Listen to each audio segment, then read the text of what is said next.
Hi, this is Shoga Mochizuki. I will introduce the art of Japanese foot massage. This video is intended to be used in conjunction with the book. Please study the book carefully and use video as a supplement.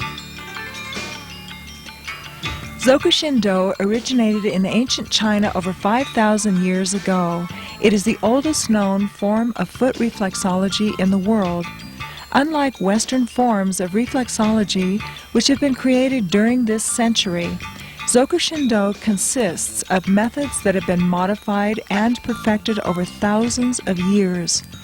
Zokushindo reflexology is a very complex subject to study. Acquiring a complete mastery of Zokushindo requires the same level of intense dedication and knowledge as that which is required of an acupuncturist. The Japanese foot massage techniques presented here have been derived from Zokushindo foot reflexology. These time-tested foot massage techniques are very powerful, yet they are safe and very easy to learn, and they do not require a complete mastery of the very intricate art of Zokushindo. We are presenting the foot massage portion of Zokushindo as Japanese foot massage to make it accessible to the layperson. We are also introducing some non-oil techniques that have been taken from Onma, traditional Japanese massage. Japanese foot massage is one of the best tools for promoting overall health and well-being. Everyone from infants to elders will benefit greatly from receiving Japanese foot massages. By learning Japanese foot massage, you will be learning one of the most powerful forms of the healing arts.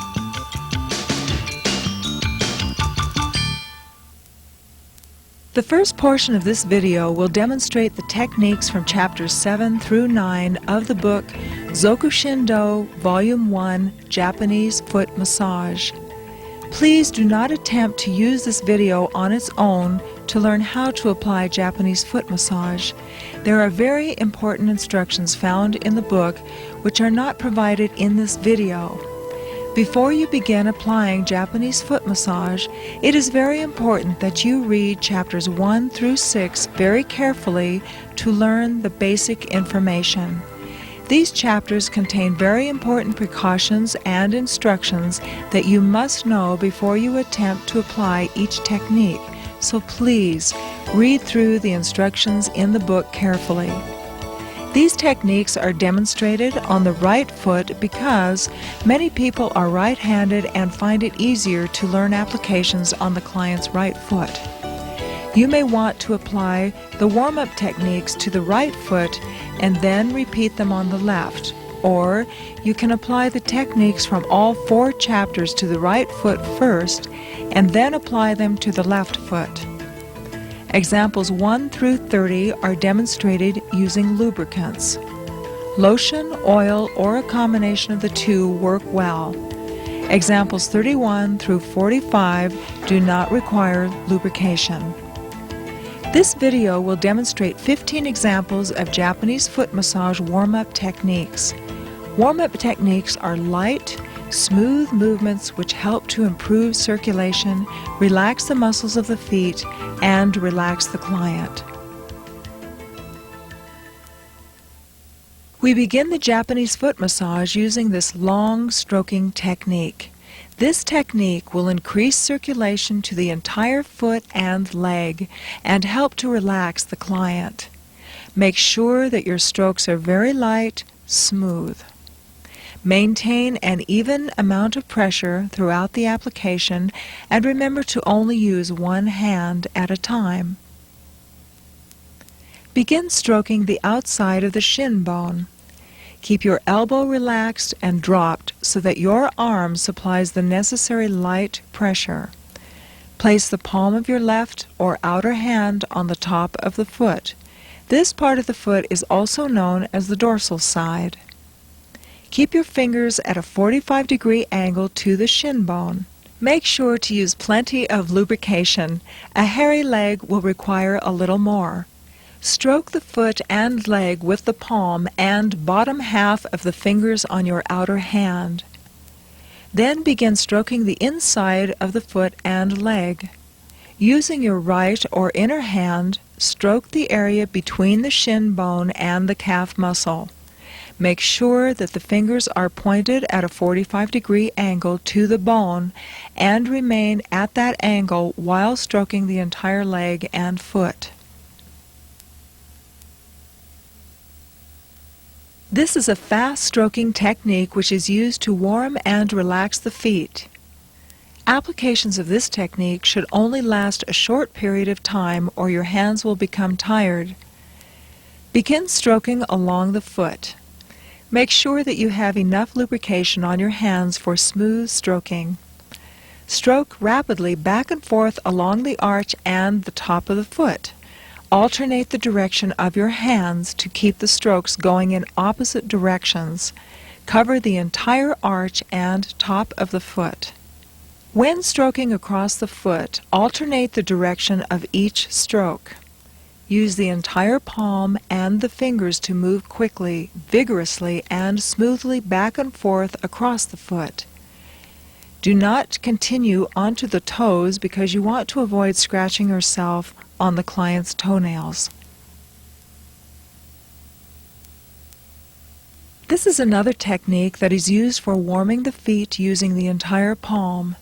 You can either apply straight or circular strokes for this technique. Use rapid back and forth strokes with enough lubrication for smooth movements. Keep your wrist and elbow relaxed so that your stroking remains smooth. To begin straight stroking on the top of the foot, use the fingers of your outer hand to stroke up the foot. You can also apply a circular stroke to the top of the foot using the palm of your hand. Use your fingertips as a pivot point as you stroke in a circle. Next, begin stroking the arch of the foot. Again, you can use either a straight or a circular stroke. Stroke by moving up the arch from your fingertips to your palm. Use plenty of lubrication so that the stroke remains smooth. Begin stroking up the inside of the foot with the palm of your hand. The movement should be coming from your elbow and shoulders to minimize the stress to your wrist. Finish the stroke by circling down the arch and back to the starting point. The size of the circles must be adjusted to suit each foot.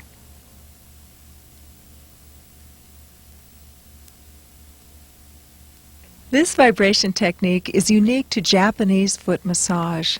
It is a very important part of the warm-up, but it is also used in between other techniques to relax the muscle tissue after the application of deep, stimulating techniques. For this technique, you will be quickly flipping the foot back and forth between your hands. The fingers should not bend during this application. Start by practicing slowly. When applied properly, the entire leg from the foot to the upper thigh should shake smoothly. This is one of the most fundamental techniques in Japanese foot massage. With practice, you should be able to increase the speed of your stroking until the client feels one continuous and smooth stimulation. As you stroke faster, always make sure to start and end at the same place. Make sure that you use enough lubrication so that you do not pull the client's skin. Slide the outer hand up toward the big toe while continuing to squeeze. The pressure between the palm and the inside of your fingers should remain even. Do not apply too much pressure. Place the inner hand over the ankle. Grasp and gently squeeze the ankle, applying even pressure between the palm and fingers of your inner hand. Continue stroking up the arch toward the big toe with your inner hand. Concentrate on making the motion smooth, especially during the exchanges. This technique strokes the ball of the foot with alternating thumbs and is performed rapidly with relatively light pressure. If you are applying slightly heavier pressure, slow down the rate of application to about 1 stroke per second. To avoid tiring your thumbs, make sure that the client's foot is not rigid and is moving from left to right while you are applying this technique. Use just enough lubrication to allow your thumbs to smoothly glide over the surface of the skin. More lubrication will be necessary for rapid strokes. Stroke with the entire side of the thumb and not just with the tip. Make sure to cover the entire ball of the foot. This example can be applied together with the previous example to warm the upper half of the foot and the toes, or it can be performed separately. Toes are very important for a good body structure.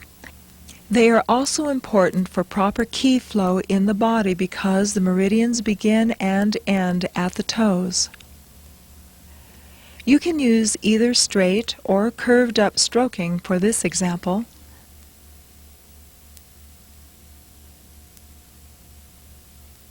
You will be performing upstroking on the small toes. This step is the same as the previous steps, except it is applied on the outer 4 toes. Stroke 4 to 6 times with alternating thumbs as you move down to work on each toe. The fingers must be behind each toe for firm support so that the toe will not bend backward as you apply the stroke.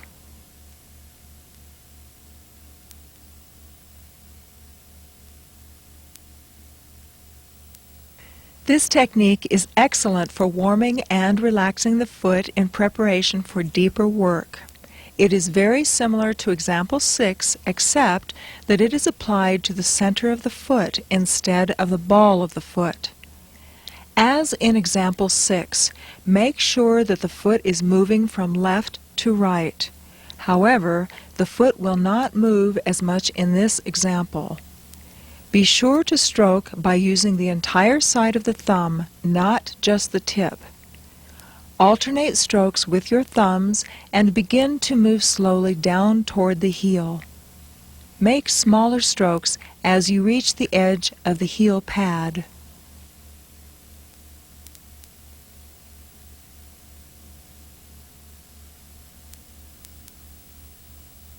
This technique is often combined with the previous technique to gently stimulate the middle of the foot with the tips and upper parts of the thumbs. It can be used to stimulate the middle of the foot deeply, but the angle of the thumb must be raised to apply deeper pressure while the fingertips are hooked firmly around the top of the foot. The movements in this technique come primarily from the shoulder and the wrist, not from the thumb. Stroke upward with the outer thumb toward the big toe. Keep the thumb pointed upward to minimize stress to the thumb joint. As the outer thumb reaches just below the ball of the foot under the big toe, place the inner thumb where the left one started its stroke. Repeat the stroke with the inner thumb up to the ball of the foot. Stroke with alternating thumbs for 10 to 20 strokes. Move the thumbs 1 thumb width at a time away from the arch. Repeat stroking in the middle of the foot with alternating thumbs. This is a good technique for releasing tension in the arch of the foot, especially if a client's feet fatigue easily. This example is applied by stroking with the back of the hand and fingers. Do not stroke using the knuckles of your closed fist during warm-up. This gives too much stimulation because the angles of the knuckles are sharper. Keep your shoulders, elbows, and wrists loose. Fold the fingers of your inner right hand toward the palm and position the backs of your fingers and knuckles just below the ball of the foot under the big toe. Maintain a fair amount of lubrication throughout the stroke. Gently stroke upward while at the same time releasing the foot with the other hand. This technique is very similar to the previous one and is often used in combination with it to reduce muscle tension in the middle of the arch. Again, do not use the knuckles of your closed fist during the warm-up. Although the wrist must be adjusted slightly to fit the contour of the arch, make sure that rotations come from the elbow and shoulder and not from the wrist. Make sure to keep the wrist and fingers of the inner hand fairly firm. If you like, you can gradually increase pressure while decreasing the speed of application. This technique is unique to Japanese foot massage. It is not the easiest technique to master, but it has great effects. Practice is the key. It is best to give foot massages regularly and develop your technique over time. Good lubrication is necessary to apply this technique smoothly. In this example, you will stroke the arch of the foot 3 times in each direction. If you move smoothly with faster speed, it will feel like one continuous stroke instead of 3 individual strokes. Stroke up along the arch with the inside of the hand towards the big toe with firm and even pressure. The outside edge of the hand will then begin stroking up toward the big toe. Finish closing your hand into a light fist and rotate your wrist so that the contact moves from the side of your hand to the back of the hand. Stroke downward along the arch with your knuckles by rotating the forearm. This example is often combined with example 14, and the 2 techniques are often applied sequentially. As you stroke one side of the Achilles tendon, simply continue the stroke down to the heel. You can then repeat this technique on the other side of the Achilles tendon and heel. This technique requires a fair amount of lubrication. During the application of this technique, it might be easier if you move your foot support slightly toward your client's head to create a space beneath the Achilles tendons. It is very beneficial to massage around the ankle so that the proper ki flow can be maintained. It is especially important to keep good ki flow on the inside of the lower leg, on the side of the Achilles tendon, and on the inside of the ankle. This is where the 3 yin meridians are located on the legs. To stroke the inside or medial side of the ankle, stroke down the side of the Achilles tendon toward the heel. Next, stroke the outside or lateral side of the ankle by placing your inner hand under the sides of the Achilles tendons with the fingers fanned out. This technique is generally combined with the previous one. Stroke down the Achilles tendon to the ankle and spread your fingers as you pass over it. Even when combined, you will actually be making 2 separate strokes. First, stroke the inside of the heel by placing the base of the thumb on the other side of the heel for firm support. Start stroking the side of the heel with the pinky using firm pressure. It will naturally slide off from the heel. Keeping the stroke smooth, continue by letting each finger slide off of the heel. To stroke the outside or lateral side of the heel, use the inner hand on the outside of the heel. This is the final example of the warm-up techniques. It is applied gently and slowly. This technique is often used as a smooth way to finish the entire massage. This example shows 2 different variations of stroking. Generally, one variation is sufficient for this technique, and you should choose the one that is most comfortable for you. To apply this technique to the top and bottom of the foot, place one hand on the top of the foot and the other under the heel. Next, we will show how to apply this technique to the sides of the foot. This is very similar to the previous variation, except that the palms should be placed on either side of the foot.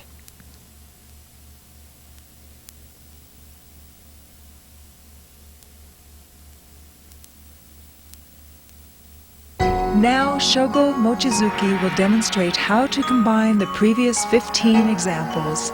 It is important that you master each technique individually before trying to combine them. As a beginner, it is very important that you concentrate on applying these techniques correctly, not quickly. When you are practicing, it is best to work with a series of techniques that concentrate on the same region of the foot. It is not necessary to use all 15 techniques during one massage, and you can combine them in any order. The following combination of techniques is simply an example of an entire warm-up routine. A warm-up routine may last anywhere from 30 seconds to 5 minutes per foot.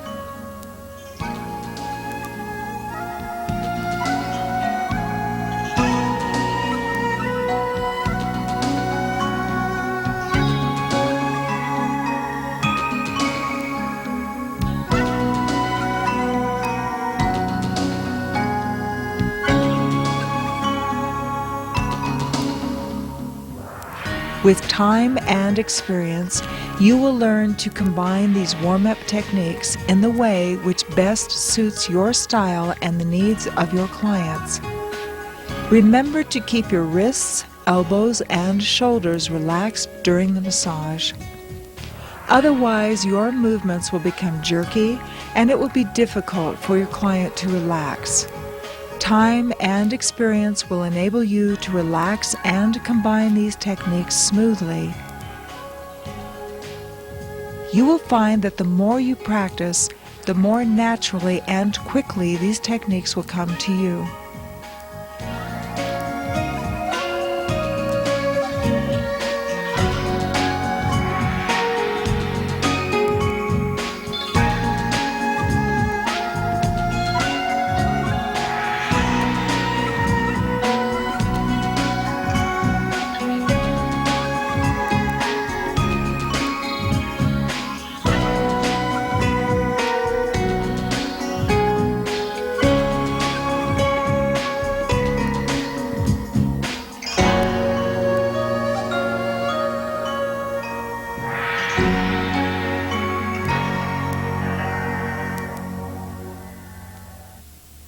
Now, Shogo Mochizuki will demonstrate the techniques in Chapter 8. The following 15 techniques provide deep stimulation and are usually performed using lubrication. While the warm-up techniques are generally performed as a group to warm up the entire foot, the following techniques should be selected based on the particular condition or region of the foot and used as needed. These techniques are performed in the supine or lay on the back position and are intended for use at a therapeutic level.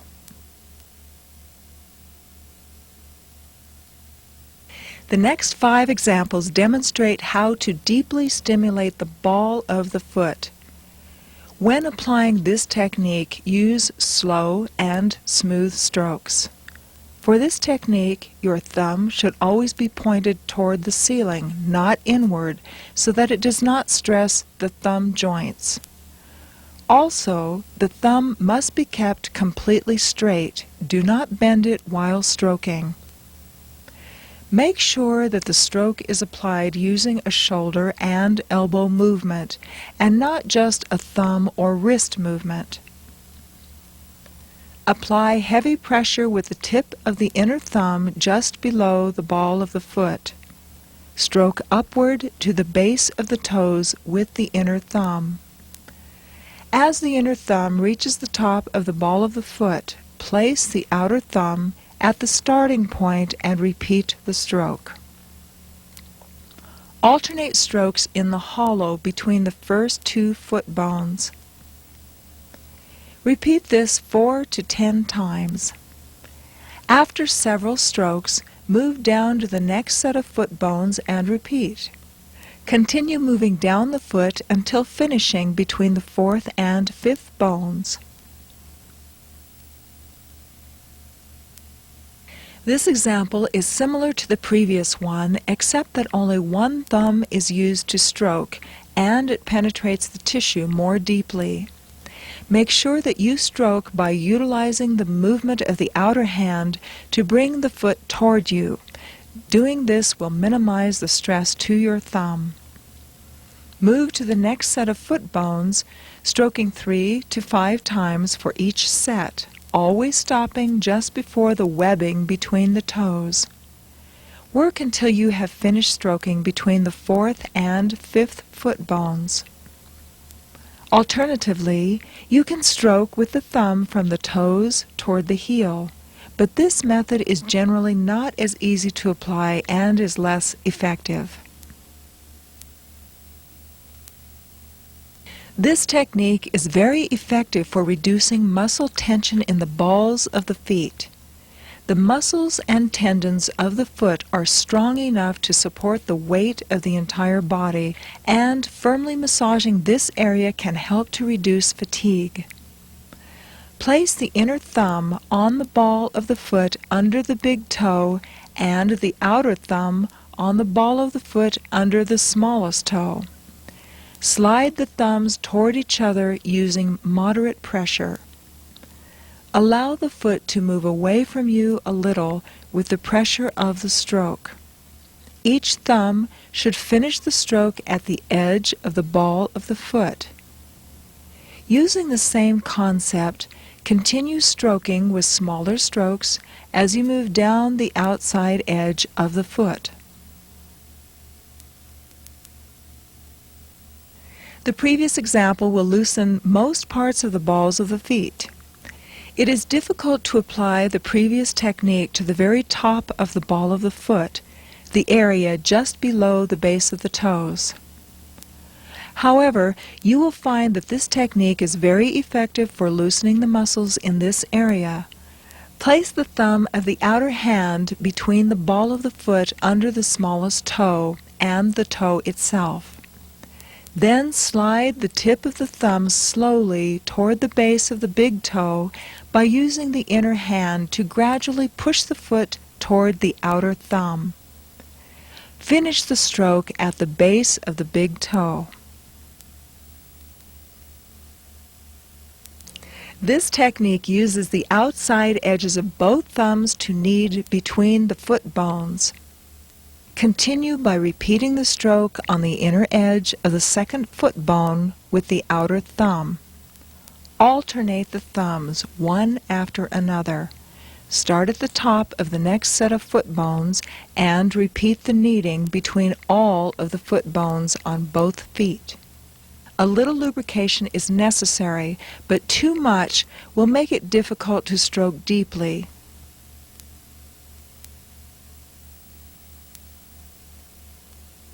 The next 5 examples deeply stimulate the arch of the foot. This technique is similar to example 10, except that it is applied with the knuckles of the fist instead of the backs of the fingers. Using the knuckles provides a much deeper stimulation, so make sure that the foot has been adequately warmed up before applying this technique. Adjust the amount of pressure you apply according to the sensitivity of each client. Place the knuckles of your closed inner or right fist just below the ball of the foot under the big toe. Stroke down the arch toward the heel with the knuckles, while the outer or left hand gently pushes down on the top of the foot. Your inner wrist should be kept fairly stiff during the entire stroke. Stroke back toward the ball of the foot with the knuckles while releasing pressure on the top of the foot. This example applies circular stroking around the edge of the arch to give a slightly deeper stimulation to the region. Keep the thumbs locked and rotate by moving the foot with your outer hand. The majority of the rotation comes from the outer hand, the one grasping the toes. There is little movement coming from the thumbs alone. Place the tip of your inner or right thumb at the edge of the arch, just above the heel. Maintain fairly strong and even pressure with your arm while keeping the thumb as stationary as possible. Repeat 5 to 10 circular strokes. This technique is similar to example 9. However, this example is applied much deeper and slower for an enhanced therapeutic effect. This technique is good for reducing tension between the foot bones and stretching the tendons and muscles of the foot. This region can be very tight or sore on some people, especially those who spend long hours standing or walking.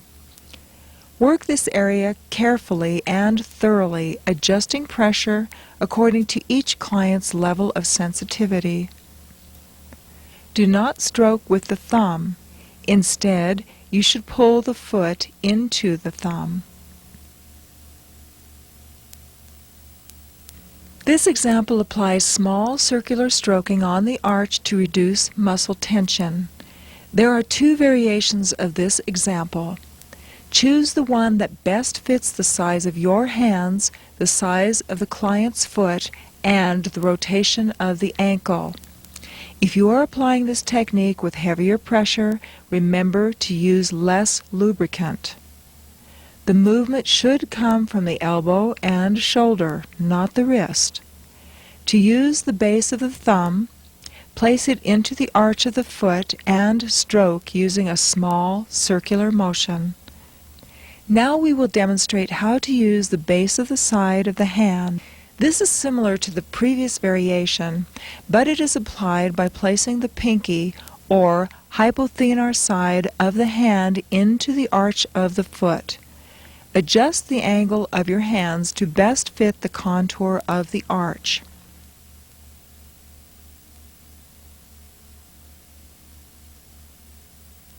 This example is designed for deep stimulation on the inside of the arch. Many people have tension and pain in the arch just above the heel pad. If the client experiences pain, it may indicate that extra work is required in this area. Start the application gently, keeping your strokes slow as you gradually increase the amount of pressure. Continue working at the therapeutic level and remember that it is not abnormal for this to cause slight discomfort. Stroke by pushing the foot into the inner thumb with the outer hand instead of stroking with the thumb to avoid muscle fatigue. Continue moving down one thumb width at a time, pressing the arch of the foot into the thumb. Continue until the thumb reaches the top of the heel pad. This example uses the same concept as the previous one, except that the stroking is applied to the outside or lateral half of the foot toward the inside or medial edge. This requires slight lubrication, but not so much that you cannot apply firm pressure. This is an excellent technique for people who have sore feet or for those who are on their feet for long periods of time. Stroke over the outer edge of the foot by pushing the foot into the thumb with the inner hand.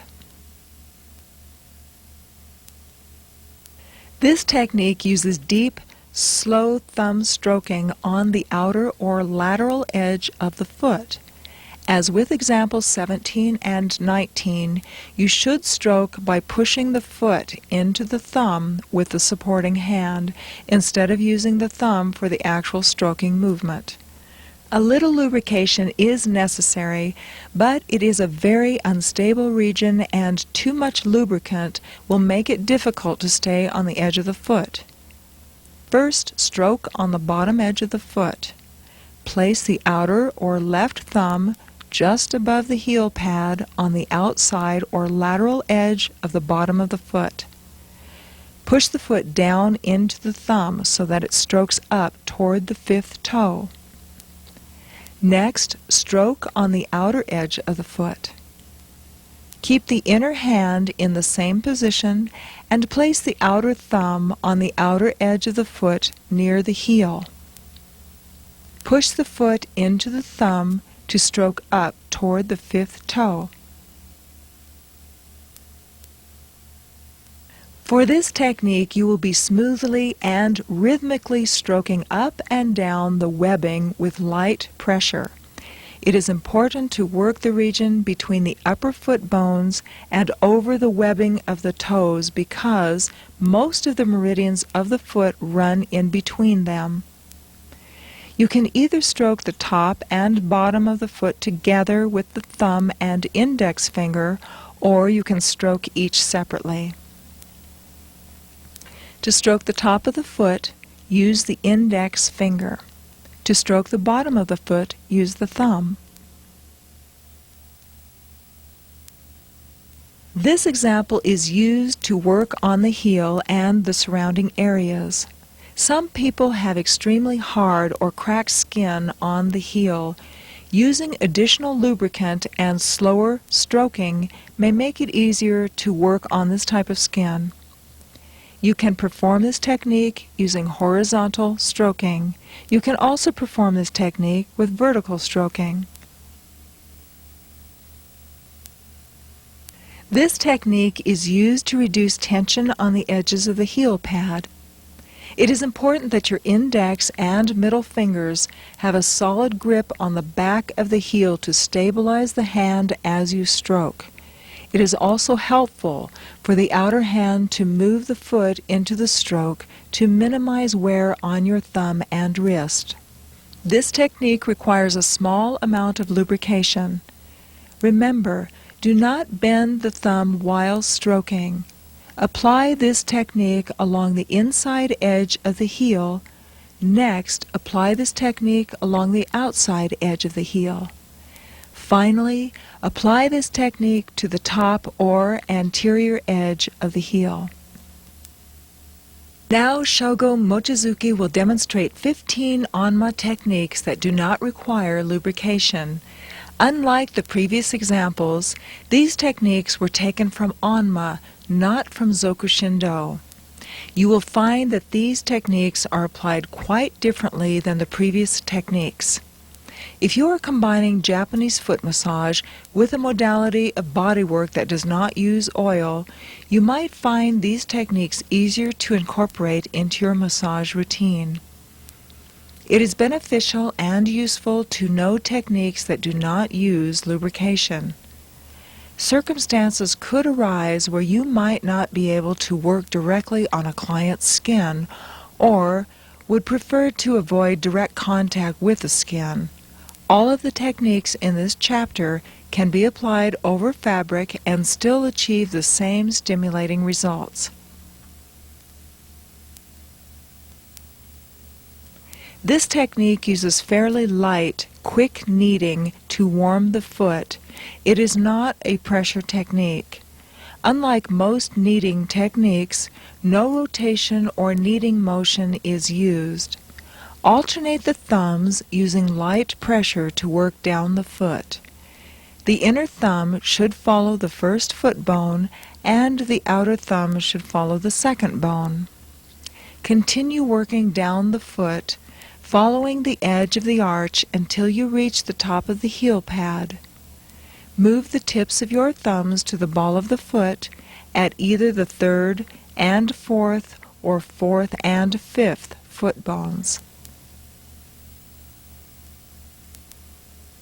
This technique looks similar to example 24, but it uses small rotations by gripping the skin without lubricant, instead of sliding over the skin with lubricant.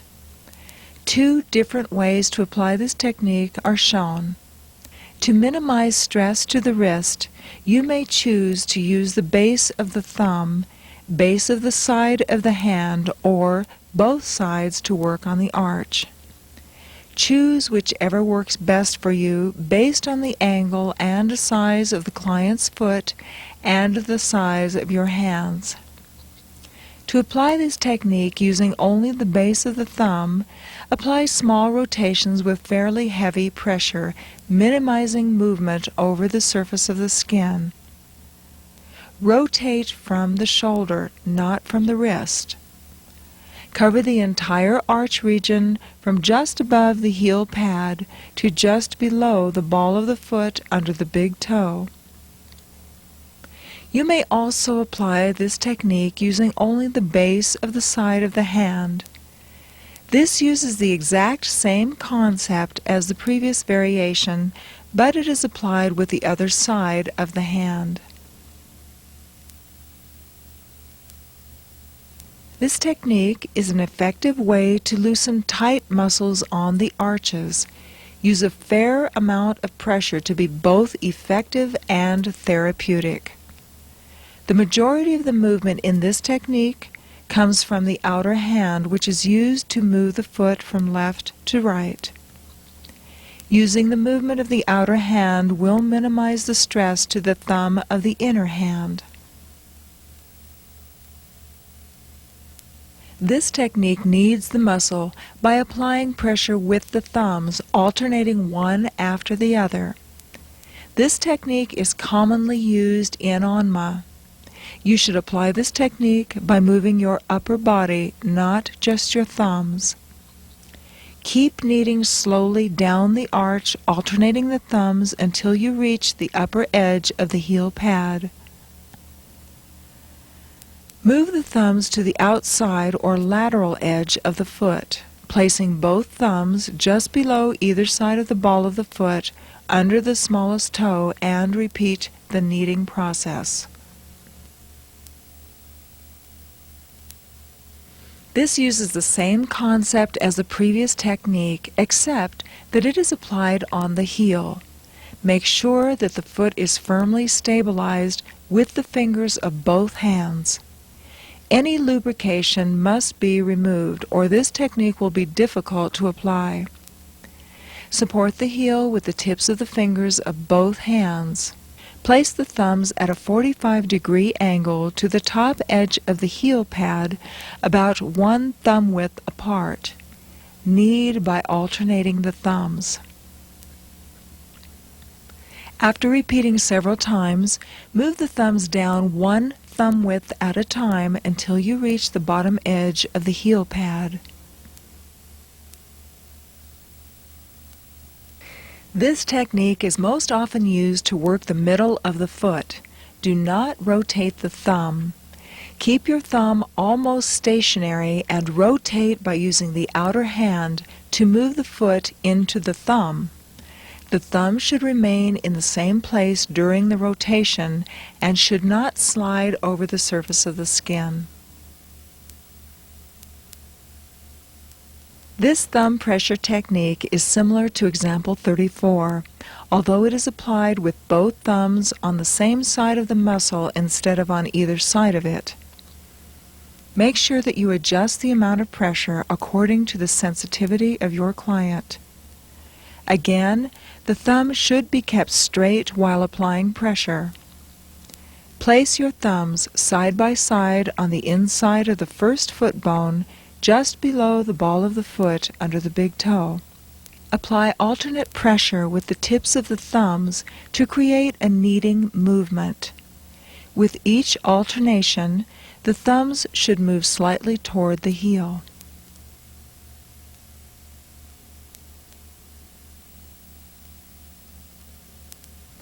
This technique came from the ancient form of Onma and is actually very simple, even though it may look complicated.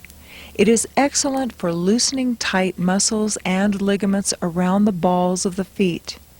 The application of this technique should come from movement of your upper body, not just from moving your hands and wrists.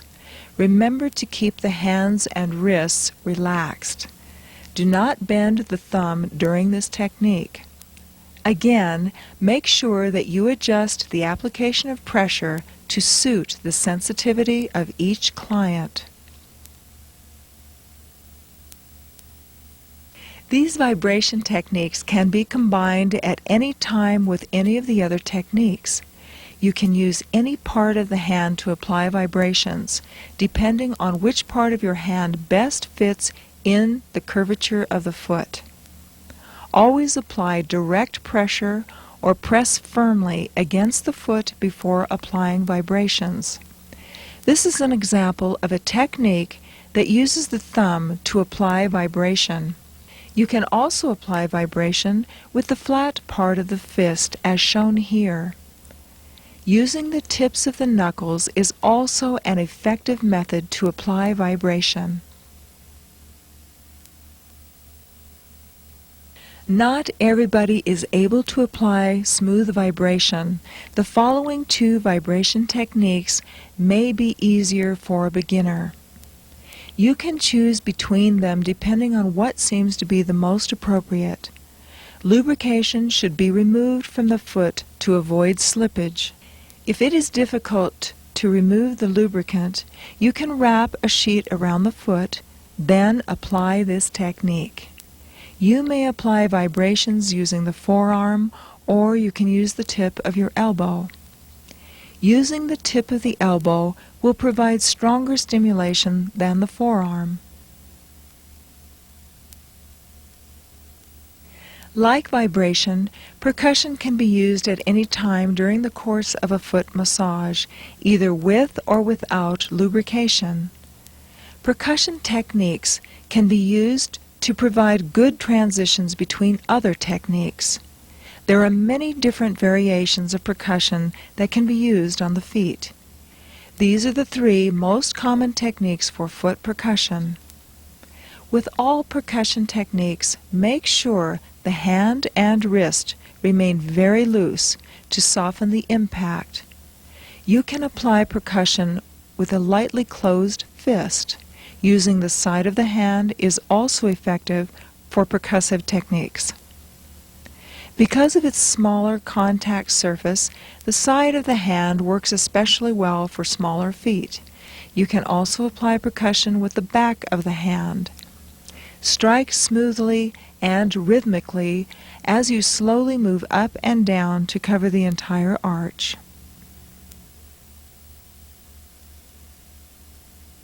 This technique is different from the rest of the percussive techniques. It is applied by almost stroking the edge of the foot and letting the foot fall to be caught by the web between the thumb and index finger. The elbow and shoulder should remain relaxed during application of the percussion. Traction is very important, so lubrication should be removed to maintain optimal effectiveness. The thumb should be kept straight. Keep moving down one thumb width at a time toward the heel with each percussion. Cover the entire side of the foot. This example is one of the few techniques in this book that shows how to work on the top or dorsal side of the foot. This technique applies rotation to the top of the foot with the middle and ring fingers.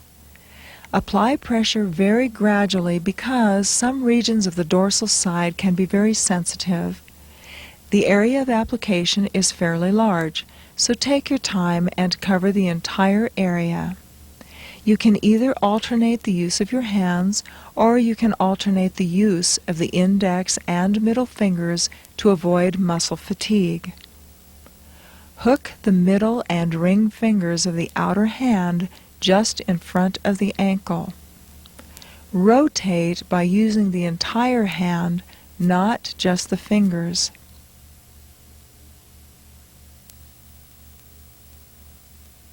Techniques for working on toes were introduced in example 7, but this technique will work the muscles at a much deeper level. The bottom or plantar side of the toe is massaged using the same concept as example 34.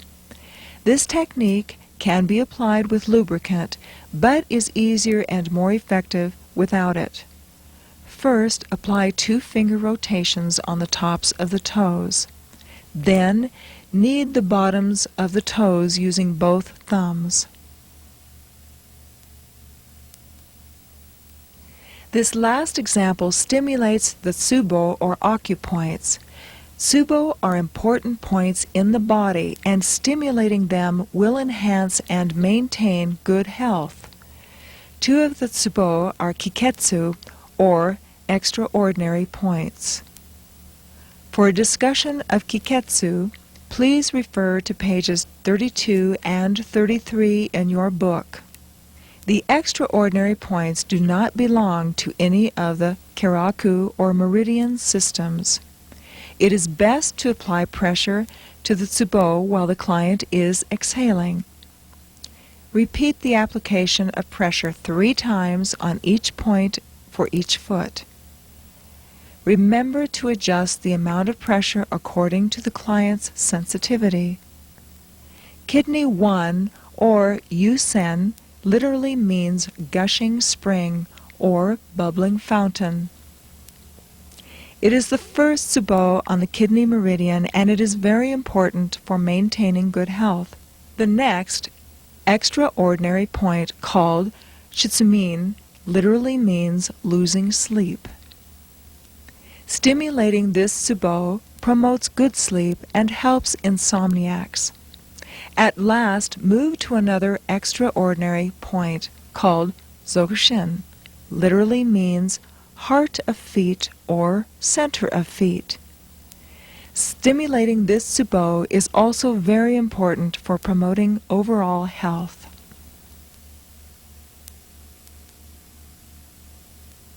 Thank you for your interest in Zokushindo and Japanese foot massage. We hope that you have enjoyed the book and the video. We also offer seminars, workshops, videos, and other books like Kobido, Japanese Facial Massage, and Onma, The Art of Japanese Massage. Please look for the following upcoming books and videos: Volume 2, Foot Tsubo Therapy, and Volume 3, Traditional Japanese Diagnosis Using the Feet. We also carry a full line of Japanese massage training manuals for professionals. For more information on seminars, workshops, and other products, please visit our website at www.japanesemassage.org or call us at 1-800-651-ONMA.